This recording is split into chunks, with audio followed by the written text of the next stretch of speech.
In today's episode, we're speaking not to one, but two amazing guests. We're speaking to Marc Longwith, who is a heart-centered entrepreneur. He's an MMA fighter and a sommelier. He has worked with professional athletes, Michelin star chefs, and nine-figure CEOs. In 2019, he left the food and beverage world to pursue his passion for coaching, and now he's coaching hundreds of clients, creating an impact in the world. And we have Gabriel Omat, who is a highly accomplished life coach, entrepreneur, a mother of 3 adult children. Together with her partner, Marc, she co-founded Energetic Alignment Academy, a consulting and coaching business that helps individuals monetize their passions for helping others. Let's speak to them and find out how they change their life by changing the mindset. And if you want to upgrade your money mindset, then click on the link www.millionairefoundations.com and watch my free training.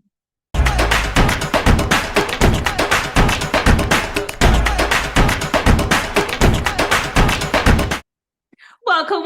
This is Gull, your money mindset expert. And today I'm extra excited. We've got not one, but 2 amazing guests with us. We have the amazing Marc Longwith and the beautiful and the wonderful Gabriel Omat. Welcome, ladies and gentlemen. Hi, thank you for having us. We're super excited to be here. Yeah, thank you, Gull. Appreciate you. Thank you so much, both of you, joining me today. I've not done many of with 2 double guests, but I'm super excited to be speaking to both of you today. Well, the audience has heard how amazing you guys are, but please, one of you share in your own words what it is that you do. Okay, I will start. So we co-founded the Energetic Alignment Academy together in April of 2021. So it's a fairly new business. We started with 0 following, 0 clients for both of us, a totally new niche, and it's done really well. And our whole foundation that we teach is energetic alignment first and foremost, that any strategy can kind of work for people, but no strategy works if you're not actually in alignment and showing up authentically in your business. So that is pretty much what we practice and teach. Wonderful. And I'm 100% in agreement with that. I even somebody asked me this morning, what would I recommend as a coach? I said, yes, I think I'm amazing, but you only work with me if you feel in alignment with me. And I think that's very, very important. So every aspect of your work, business, people can be amazing. 2 coaches could be amazing, 2 businesses could be amazing, but they have to be in alignment with who you are. And once you are in alignment, things just fall into place. There's just magical things happen then. So I think what you're doing is amazing. So let's get started. It's a relatively new business. So what have you both been doing beforehand? What has led you to this, this place right now? There's always a story, a journey behind everyone. So do you want to talk us through, tell us how you got here? Yeah, I mean, I can tell you how I met Marc and we came to be, and then I'll turn it over to Marc and he can tell his story. But so I grew up in Juneau, Alaska, and a very small town, like 30,000 people on the island there, and raised by a single mom, and had a pretty rough start. I didn't like school. I liked to party a lot. So I was pregnant by 17, spent my 16th birthday in Juvie, pregnant by 17, dropped out of high school, had my daughter 2 weeks after I turned 18. And honestly, it was probably the best thing that ever happened to me because it kind of made me have to get stuff together and worry about another human. Yeah. So along that journey, I share that part just because I want people to know it really doesn't matter where you came from, that you get to rewrite the ending. And I started to create a life for myself, sort of make some better choices again, because I had somebody else to think about. But so eventually I found myself at 40. I think that's when the real transformation happened as far as getting into self-help, personal development, life coaching, and all that. And I just looked in the mirror, and when you get, I think especially for women, you get to that transformational age of some point where you're like, is this it? Like, am I going to be doing this for the next 20 years? Because this is kind of like, I wasn't happy with my body. I gained a lot of weight after my child I had when I was 33. So, I decided to make a change. And so for me, it was fitness that kind of got me into personal development. I lost weight. I got in the best shape of my life. I'd never been an exercise person at all before. Never really watched what I ate, any of that. So that really changed my identity. And then from there, I got into teaching fitness and nutrition and health coach. And then I hired my first life coach when I had something come up in my life and I did not know what to do. I needed to make a decision, but I felt really torn and it wasn't something I could really talk to family about or friends even. And so I just started Googling how to find a life coach. And anyway, I ended up hiring one. And then I decided this is what I meant to do. So got my life coach certification, a couple different schools. Most recently, the life coach school I graduated from 2019. So I was out there trying to work my business. I was in corporate America, same company, 30 years, was a corporate sales rep for them. But I knew I didn't want to do that forever. And I was starting to, after COVID, I really started to dislike my job because then all the fun parts like travel went away. And then it was just the grind. Yeah. So I'm like, I'm going to build this business. So I started to really try to build my life coaching business in 2018. And I learned all the things. I was not afraid to invest in myself, probably spent more money than I should on trainings and all the things, you know, Facebook funnels, Facebook ads, funnels, marketing skills. And I was just not only treading water, I was actually losing money. So I'm racking up debt. My husband's getting a little bit tired of my side hustle that is taking up all my time and not making money. So I was out there looking for the next thing. And that is how I met Marc. So I signed up for a training that he'll tell his story in a minute, but he was working with this guy online that was doing like $1 million launches, very successful business coach. So I'm on there trying to learn a thing or two. And then Marc is one of the coaches that was helping him do this launch. And so I get on a call with Marc. And I told him, you know what, I have all of the stuff already. I don't need any of it. I was finally starting to realize that it wasn't the strategy. Like I had strategy. And Marc said, yeah, you're right. Let me look at your stuff. I showed him some things. He's like, you should be making money. The only thing stopping you is you. It's got to be you.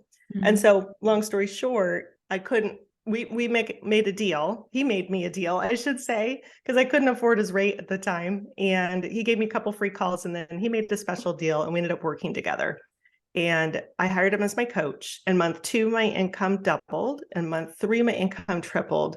I stopped running ads and made triple the income organically. And he didn't teach me business strategy. He taught me how to get back in alignment with myself because I found out what I was doing was as soon as I decided, okay, I need to make money and I need to get out of corporate, I need to make money in my business, I started to hustle and grind.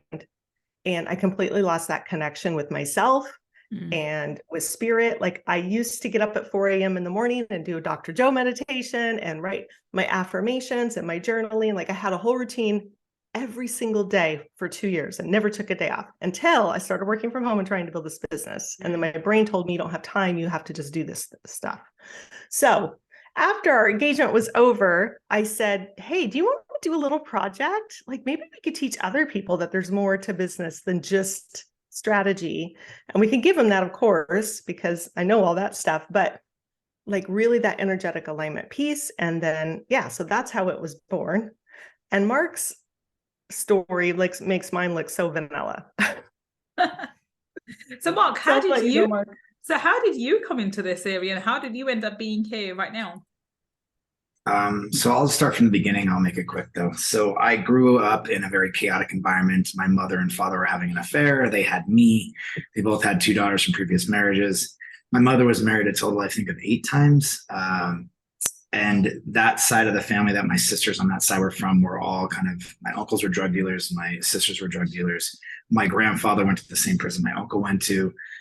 I went down that path. It was just part of my life. So there was no getting away from it, but it was like almost had to have like one toe in the water and one out, you know, it was just like this weird thing. I don't know if God was watching over me or what.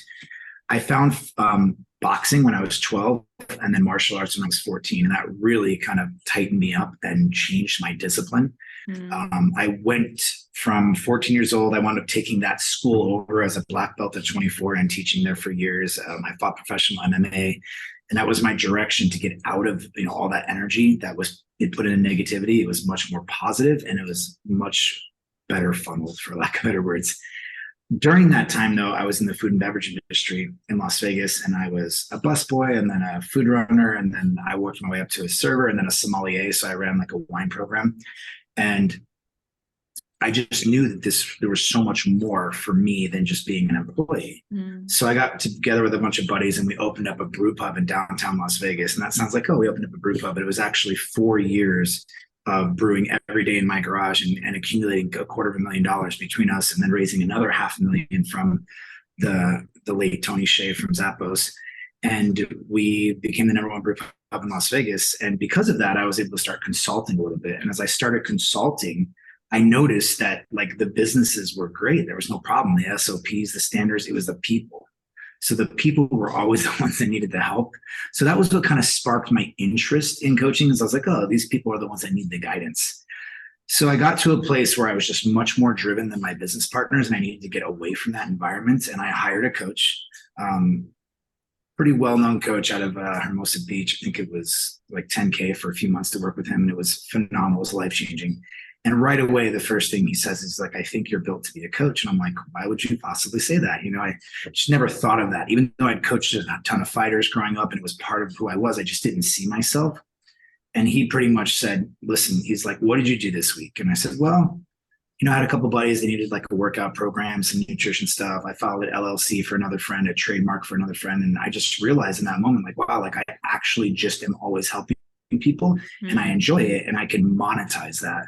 And I never realized you could monetize something like this. It just wasn't on my radar until I had hired this person. So I go down this whole self-healing journey. I break away from the brew pub and I wind up down in Del Mar, San Diego area, North County. And I did a lot of healing because Vegas for 40 plus years in that industry of alcohol, drugs, women, gambling, partying was, you just don't know any different. I was born and raised there, you know? Yeah. So, and then down in Del Mar, it's like 5,000 people, this small, sleepy city. And I did a lot of healing and it was really cool. Like I was super successful down there right off the bat. Like I was working with a professional baseball player, a couple CEOs. I was consulting as a project manager for an 11 restaurant food venue. It was like a food hall. And then COVID hit and I got murdered. You know, I went from making, I think, 25 grand a month to $2,500 next. So that was what a pretty big 90% loss in income. And from that point, I had to pivot. A friend of mine who was a lawyer, she said, I know a gentleman that's doing really well online, check him out. And this guy was doing $1 million a month in sales. So I was like, let me see what this person's doing. And that was actually how I met G, because I started doing sales for him and I started to see like, wow, I could actually do this, but I didn't have that component, nor did I want to learn. And G just loves to learn. So she had the Juvie platform, email nurture sequence, running a funnel, ads. I just didn't have that, but I had great sales capacity. I was great on camera and charisma, and I was a solid business partner. I think that's what makes G and I such a good relationship as far as partners is we just get things done. Like there's never a question. Like, I mean, I would say in the last 2.5 years, it's like, we're just both hard workers. And I think because we had to earn everything we have, and that's what brought us to here. And as you said, we've been around since April of 2021. We filed the LLC. So about 2 years, we're approaching the 7-figure mark. We'll probably hit this year. It's been a phenomenal experience, and we get to help coaches and healers monetize their medicine like that. I mean, what better impact could you make in the world than that, you know? 100%. I want to break down a couple of parts from your story, and I'm going to come back to Gabriel as well. But with you, I know how tough it is if you're born in a particular environment, because that's all you know.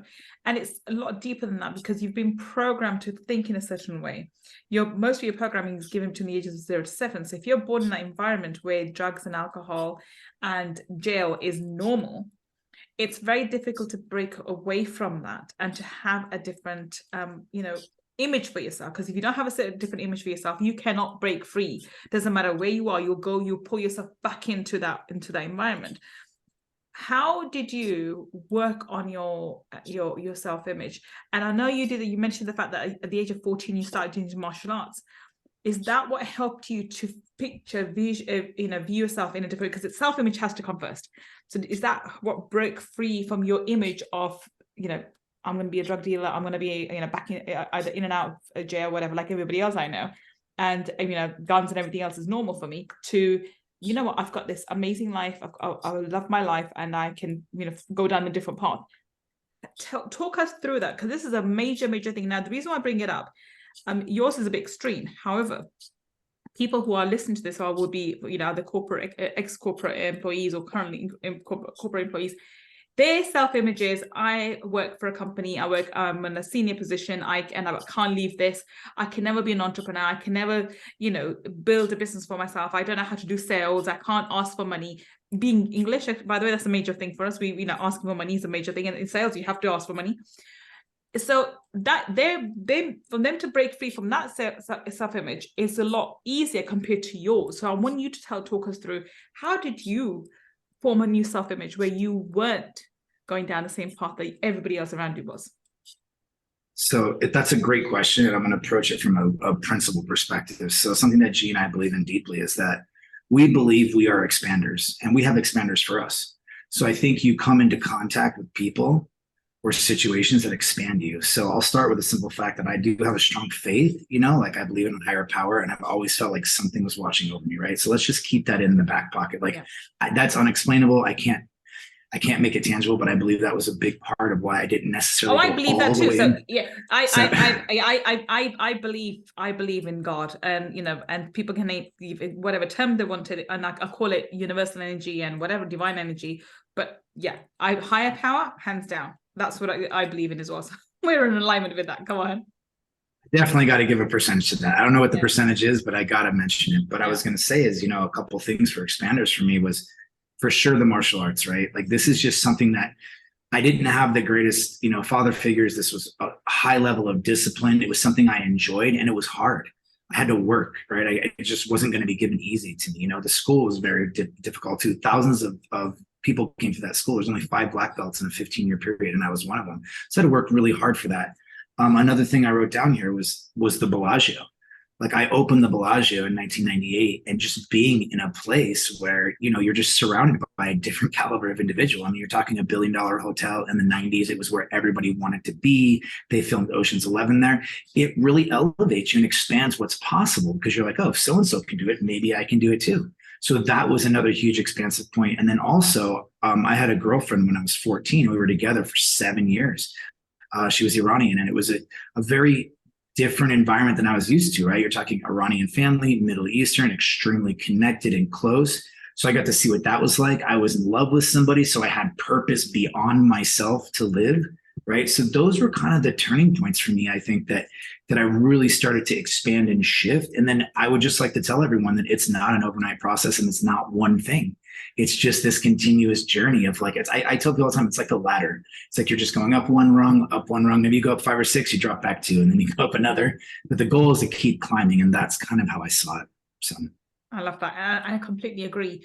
You have to constantly work on yourself and allow yourself to fall, because you are going to fall.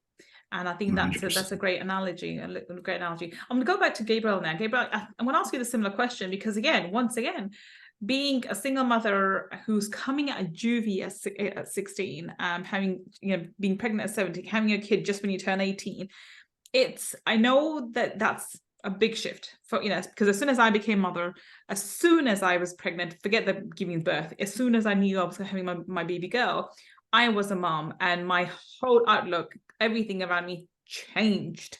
I went from being the most ambitious person on the bloody planet to being mommy and making sure that I protect my body and keep my baby safe while she's inside me. And then once she was born, everything to do with my life is with my kids. So I know the mindset change that happens. But I want you to talk us through, because you were so young. I had my baby at 27. You were 18. So talk us through, how did you change your self-image and believed it was, something more was possible? Not just that the fact that you've got another human being to look after, but something else was possible for you. You can go beyond your current circumstances and create a stable life, not just for yourself, but for your baby girl.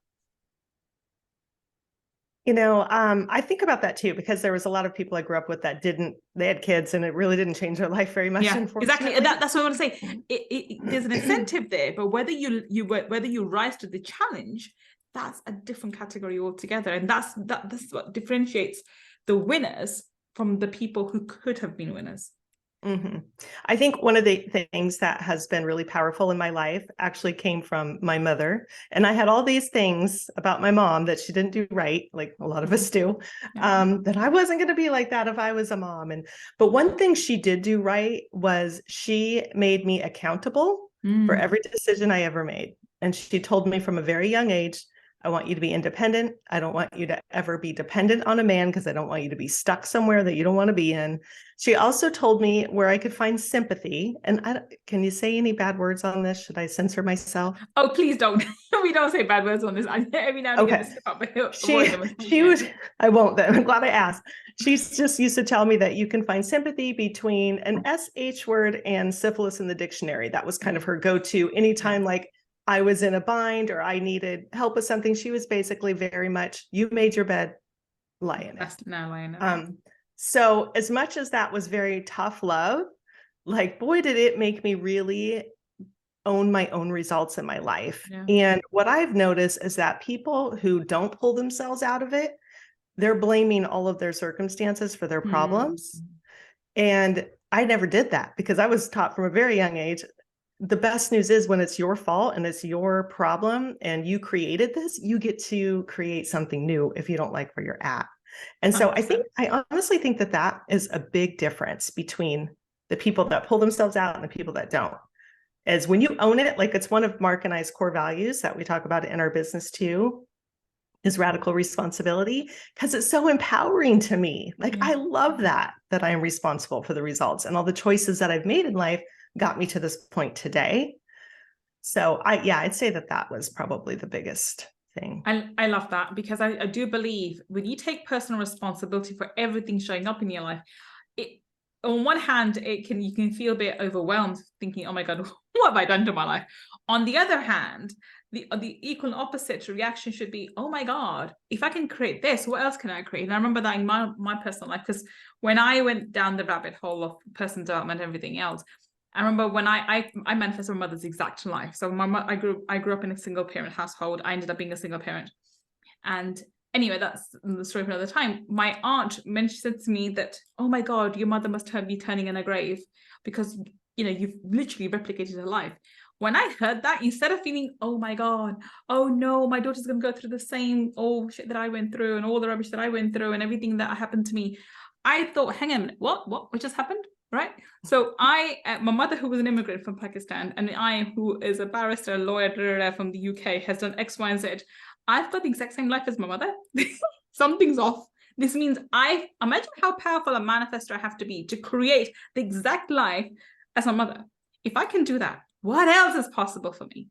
And I think that's when you take personal responsibility, it gives you power. It empowers you so strongly that you can turn your life around like this. I mean, it doesn't happen overnight, but you get what I mean. I went from in 2017, I was living literally close to bankruptcy to where I am now with multiple companies of 8 to 9 figures. So it's a complete phenomenal turnaround with the space of 6-7 years. But it starts with personal responsibility and using that to empower yourself. So I think both of you have done that, and I love that. I absolutely love that about you both. Tell me, when you have come together and when you were building this business, here's another point that comes for contention. I've never done this before. This has never worked for me before, because you tried Gabriel on your own and you got some results, but it wasn't fabulous. You, Marc, you've done phenomenally well in other businesses, but not on the online space. How did you build this self-belief that we as a team can build a 7-figure business? Because you have within 2 years, you've done phenomenally well. So go ahead, Marc, you tell us, how did you do that? So I have a gift of, this specifically with G, is I just believe in people more than they believe in themselves. And it's really interesting. I think it's just the grit that I developed growing up, because I had this situation where I was extremely bold and courageous, but I also would say that I have doubted myself more than anybody I could ever imagine. So it's been a struggle, but because I doubted myself so much and had so much anxiety around it, I had to build some grit around that. So to me, when we started this, it didn't even cross my mind that we wouldn't be successful. Like our first launch ever, G thought I was crazy. We sold a $10,000 boutique mastermind. She's like, you're out of your mind. No one's going to buy this. We've got 6 people to buy it. Like it was crazy. And I can't really attribute that to anything specific other than I had built so many wins over the years and broke through all of that deep conditioning of limiting belief that I was just like, I think we can do anything. And I'm always the bold one, you know, like she's always making fun of me because she's like, okay, if the number's 100, I'm like, it's 120. She's like, let's play with 90, you know, when it comes to metrics. And because she grounds me, right? And I'm always like just thinking grandiose all the time. So that's really I just have that bold belief. Like I can't explain it to you. Like I think of like Mike Tyson and Muhammad Ali. Like I just knew that there was nothing that was going to stop us. He truly does. And I think that's really what helped me in my business too, was like, he believed like it was a done deal. I remember you used to tell me when you were my coach, you were like, you're going to far surpass me in this space. Like and I was like, you know, I think just hearing that from somebody else helps you see the possibility. And another thing that you taught me, Marc, was it's all perception because of the expanders. I love that he brought up the expanders. So Marc he went into coaching and immediately started charging $5,000 a month. That was astronomical to me. And I'd been working at this for 2 years, you know, and his brain, just like his glass ceiling was so much higher because this was the norm for what he was around. So I think when you can realize the only reason it doesn't seem possible to us is because it's not normal for us right now, but we can make it normal. We can just choose to believe it. Like legit, all of the thoughts that we think, they're just thoughts. They're our truth. So we get to decide what we want to make our truth. And so I think that Marc's really helped me with that, like just expanding that belief ceiling to what is truly possible. But yes, he does have grandiose thinking. So sometimes I got to be like, well, you know, he estimates up here and I estimate down here. We meet somewhere in the middle. And that's perfect. That's called perfect, you know, partnership. I'm going to add to that. I really do believe in that as well, along with Marc. I mean, when I do my workouts in the morning, and I'm a very Bollywood person, so I listen to everything Bollywood. But even the Bollywood music that I listen to it's all really high motivational one. So it's about and I've got a bit humor thrown in with that. You know, one of the songs is like, God, all I want is, you know, dominate the world, and all I want is complete power of all the money and everything in the world. That's all I've got, this tiny little dream. Can you make it true? It's kind of, you know, funny as a tongue in cheek, but I say the tongue in cheek with people, but I actually mean it. That's my goal. So when I'm working out in the morning, my goal is, so now I'm working towards a 9-figure company. It's there, it's done, and it's happening. So it's already in my mind, it's done, and it's created. And in the morning, I'm telling myself, reinforcing that belief, I am the best, I am the best, I am the best. If you ever hear me, I always say when it comes to money mindset, there's no one who can beat me. I'm the best person. Now, I'm not being arrogant, but coming back to your point, I've done so much inner work and I've gone through so many examples in my life that it's a non-issue. I know I'm the best. If someone comes to work with me, their money mindset will be done, will be taken care of.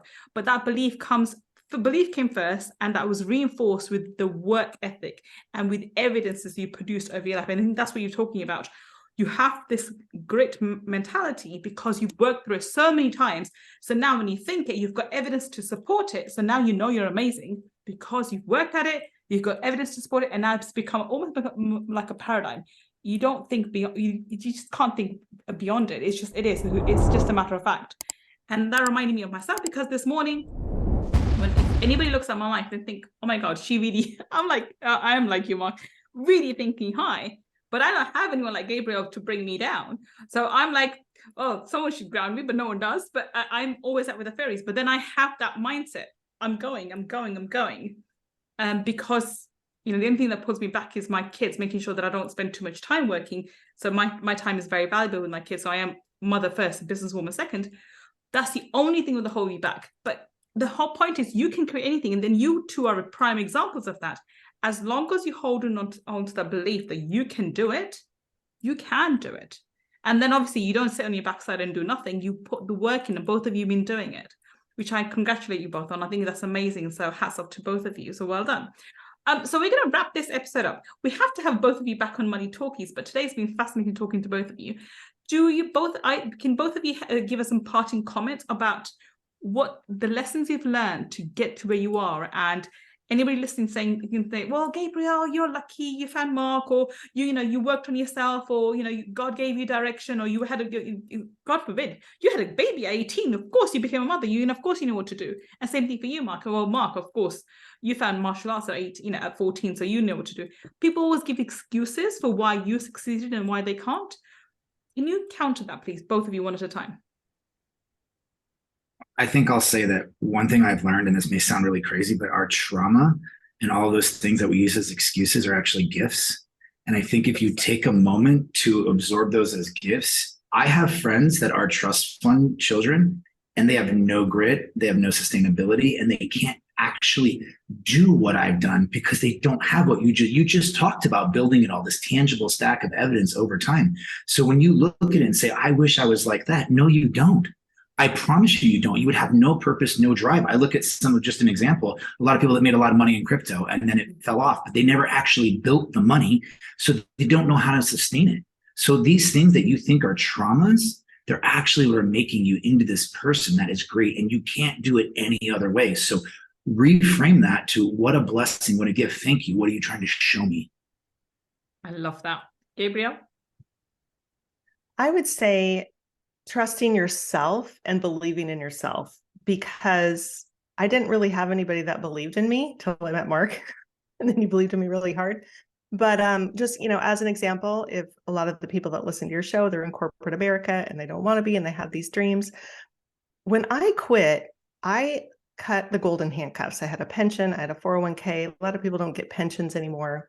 And the pension where I worked would have probably been close to $1 million plus my 401k if I would have stayed working another 15 years. My husband did not want me to quit my job. We created this lifestyle together, but I did, because I knew, like, you have to believe that if you're making the best decision for you, that it is also the best for everybody else in your life and all the other people. And so he didn't know it at the time, but I'm like, honey, you are so lucky that I am making this decision for us. You don't know it yet, but you will. And so I think regardless of the support you have outside of yourself, if you believe in yourself hard enough and you trust yourself, which I do, because my success is inevitable. And so is everyone else's, as long as I never give up. As long as, instead of going down that spiral of it's not working, we're just like, okay, it's not working now. Let's figure out how we can make it work. And you just keep going and you just keep going. I love that. I love that. I do live by that principle as well. Success is inevitable because failure is not an option. So you never give up. If you never give up, you have to succeed. There's no option around it. There's only so many ways you can not make hit your target. And I always go by, the Thomas Edison's example of 9,999 ways of not making a bulb, and then 10,000 times. Yeah, that's it. You hit the nail on the head. So there's always a way if you have the determination and the perseverance. Well, on that note, we're going to wrap this up. Thank you so much for joining us both. Where can we find you on the internet? How can we connect with you? I think the best way is, sorry, go ahead, G. No, you go for it. I was just going to say, we have energeticalignmentacademy.com. You can check that out. We're on Instagram. That's kind of the best way to connect with us. If you want to DM, get a hold of us. We do workshops usually once a month. They're free, and they're just really to help people dive in on building their business, their ideal client, their money stories, building irresistible offers. We really just love to give back to the community. So that's another great way. You can sign up for that on either our Instagram or our website. Fantastic. So if you are listening to us on the podcast, the links for Energetic Alignment Academy would be in the show notes. And if you're watching us on YouTube, then down below in the description section, we'll have all the links to Gabriel and Marc as well. Go check them out and see how they can support you to build a better business. Well, thank you so much, Gabriel. And thank you so much, Marc, for being our guest today. We will have to have you back on Money Talkies, but today has been a fascinating conversation. Thank you so much. Appreciate this was it. fun. And thank you for listening to me and Gabriel and Marc today. I will be back with another amazing guest on Friday Feature, finding out how they changed their life by changing their mindset. Until the next time, this is Gull signing off. Take care and bye now.